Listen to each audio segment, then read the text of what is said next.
vision is blurred and dark as I open my eyes. I can feel immense pressure in my head as I realize that I am hanging upside down. As the clarity of my vision returns, I notice that the room I am in is completely unfamiliar to me. It looks like a dark, old, and decrepit basement from an abandoned crack house. Rotted wood, massive spider webs, and the smell of must surround me. My initial instinct is to scream for help, but I stop myself before I do so. No, they'll hear you, I think to myself. Whoever did this, they'll hear you if you scream. Instead, I decided to put all of my focus into trying to free myself. My body is completely bound in some sort of sticky rope.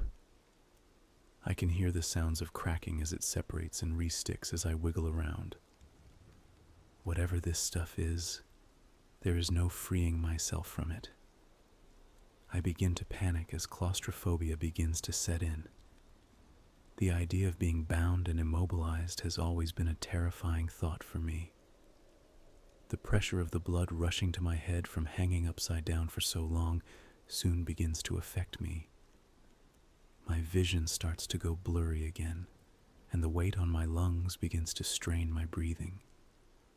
Coupled with the anxiety of being in this predicament, I begin to lose it. My composure breaks as I begin to scream and cry. It's too much for me.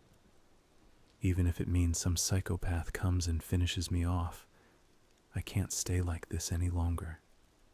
Maybe I'll get lucky, and my kidnapper isn't here. Maybe my screams will be heard by a passerby and they find me here, wherever here is. I scream and cry, and scream as loud as my pressured lungs will allow. My vision soon begins to darken once again. But before I pass out, I notice something. There is a wooden staircase ahead of me, and I soon begin to hear the sounds of footsteps. They aren't heavy. More so, they sound like someone is walking with tap dancing shoes. Are you awake, dear? I hear a calm, distant voice from upstairs. The figure begins to slowly walk down the stairs, metallic tapping with each step. I become speechless as I notice exactly who or what the figure is. Whatever this thing is, it's not human. At first glance, because of my affected vision, it appears to be a tall, slender woman. Long, tangled hair covers her face as she slowly approaches. As I pay closer attention, however, I notice two arms holding onto the railing, and two more arms grabbing the ceiling above her. What I thought were tap-dancing shoes are revealed as long, bony legs with barb-like claws protruding from her feet. As I scream at the sight, she lifts her head to stare at me, massive mandibles opening wide as she lets out a horrible wail, her 6 pairs of black eyes opening wide as she does so. She rushes over to me, 2 clawed hands grabbing my body, and the other 2 grabbing my face. I can feel the warmth of urine as I lose all composure. I panic at her upside-down face coming close to my own. The massive mandibles lock onto my face, digging into the 4 corners as I feel the horrible sensation of a fleshy, disgusting tube enter my mouth. I struggle as I feel some kind of fluid go down, up my throat, my gag reflex failing me. As she finishes her violation, she backs away and retracts the mandibles into her face. They fold inward, and eventually her face looks just like a normal woman. Her many eyes close shut. But then she opens the 2 located in the normal area where human eyes would be. No longer are the eyes a tar-like black like before, but a regular pair of brown human eyes. As I observe her now human-looking face, I recognize who she is. It all comes back to me, who she is, and where I was before I woke up here. You, I say, as I try to forcefully vomit whatever was now inside of me. I had met her at the coffee shop where I work. She came in, struck up a conversation, and we had immediately hit it off.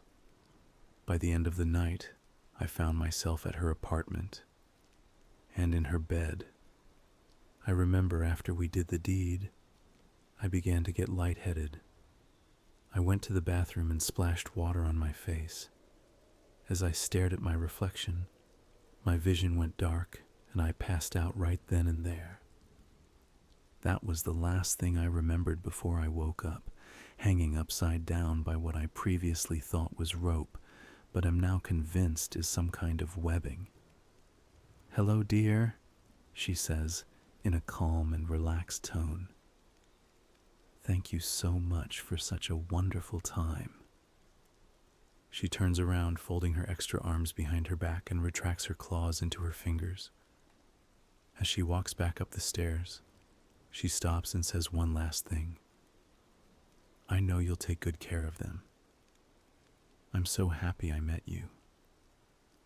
You'll make sure they're well fed and grow to be big and strong."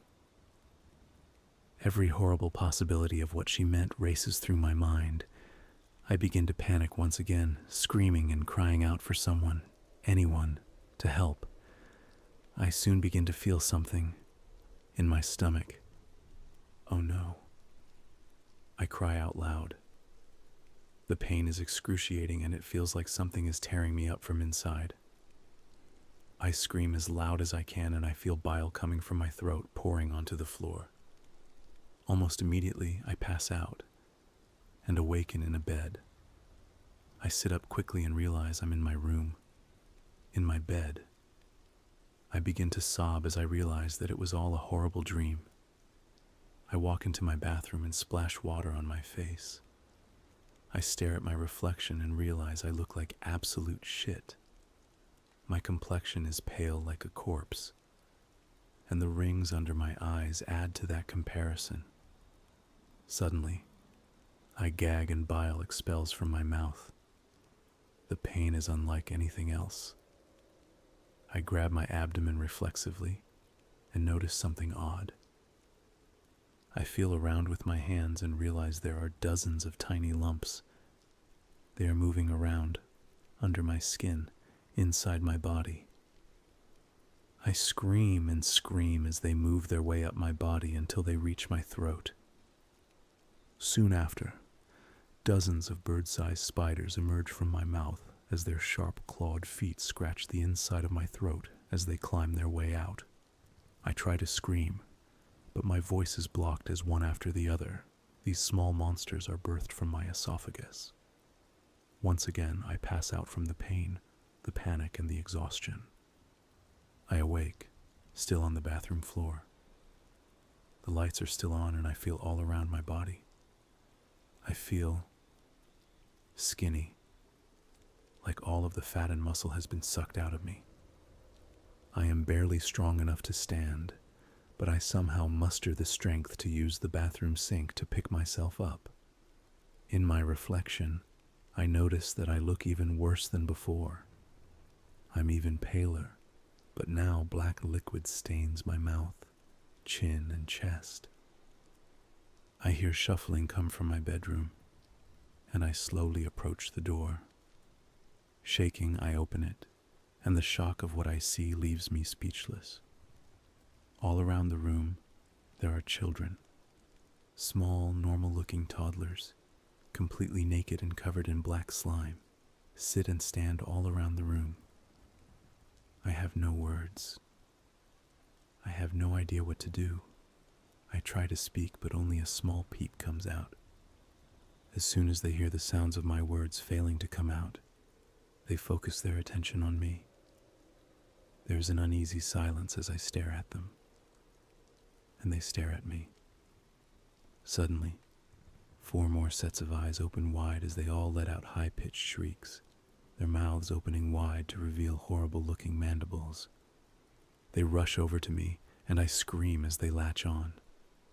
I fall to the floor and mentally prepare myself to be eaten alive. But that doesn't happen. They are hugging me. Tiny arms are wrapped around my arms, legs, and body as they rub their tiny, horrible-looking faces on me. I want to scream, but I don't want to set them off. One of them looks at me right in the eyes, a creepy-looking smile forming as it retracts its mandibles back into its face, the tiny black eyes staring into me. I suppose this means today is my first Father's Day.